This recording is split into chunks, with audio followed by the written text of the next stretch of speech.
Okay, so today I'm going to be playing for you a clip of Nancy Pelosi speaking about the U.S. Postal Service and what she plans on doing in order to protect the Postal Service. So let me play real quick. But before we get started, make sure you guys hit that like button and subscribe.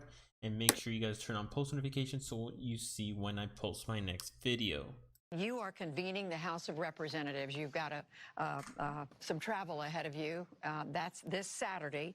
And you're going to be trying to pass a bill that will forbid the Postal Service from cutting back on services that would impede voting by mail. My question is, do you expect to get Republican support for this? And while you say Republicans are losing on this issue and you say they're scared, how confident are you that once this bill passes, the president's going to abide by it? Well, all we can do is put it on his desk. I do think we will have some Republican support from what they have been saying. We'll see how they vote. But this is something that hits home for America's families. The post office the Postal Service is over 90% positive rating from the American people, higher than any agency of government. It is as American as our Constitution, that is written in the Constitution, that we will have a postal service and that Congress shall minister to establishing the roads, etc., the postal roads, etc. And so it's as American as our Constitution, apple pie, motherhood, baseball, the Postal Service. And right now we have a situation where members across the country, Democrats and Republicans, are getting reports of delayed mail that affects prescriptions that our veterans expect. Nearly 100% of veteran VA prescriptions go through the mail.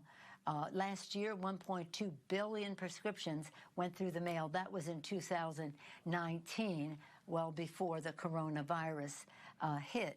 So in this time of a pandemic, compounded by the time of an election where people want to vote by mail so they don't have to risk their health in order to vote, for the post office to be pulling in post office the boxes and taking down the sorting machines and not increasing the overtime hours and the rest. But we'll have a bill to correct all of that. Now, my problem with what she says, and again, I try not to be biased in any way. Overall, I'm going to be criticizing both sides. Obviously, there's two sides to every story. Now, what I hate the most, and honestly, the reason I'm making this video is because of how they try and attach prescriptions in this case that have been sent through mail to voting. The reason it makes me upset, and again, the reason I'm making this video is because I just want to let people know that, at least to me, it's not the same thing. When you send when someone sends you their prescription, the doctor sends you the prescription, or his office or her office sends a prescription to your home. I'm pretty sure you can request a new one if for some reason it does not reach your home when it's supposed to. Now, I, for one, have never received any medication through the mail, but I do have people in my inner circle that have, and usually they do receive it through mail as the prescription is going to end. So it's obviously a good thing because it saves you the time to go to the pharmacy and pick up your medicine. Now, as I just mentioned, it's not the same thing as when they send stuff through mail. People keep arguing that it's just, if you're secure enough to send medicine through mail to many Americans, that it's safe to vote through mail.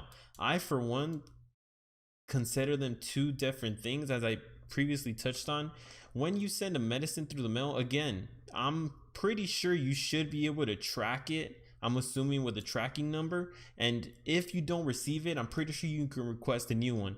If it comes down to voting by mail, like 100% voting by mail, if I send my vote in, how do I know it's going to be counted? To me, this is pretty logical with anyone that just has an open mind to actually hearing this point out. Again, if I send my vote through mail, how do I know that my vote's going to count? And if for some reason it gets lost in the mail, are they going to allow me to send another vote? I don't think so. So that's the major issue that I, for one, have with this universal mail-in voting. In another video, I may define the difference between universal mail-in voting and absentee voting, which again, I'm kind of getting more in tune with all of this stuff, as many of you are, and I'm trying to inform myself as much as I can.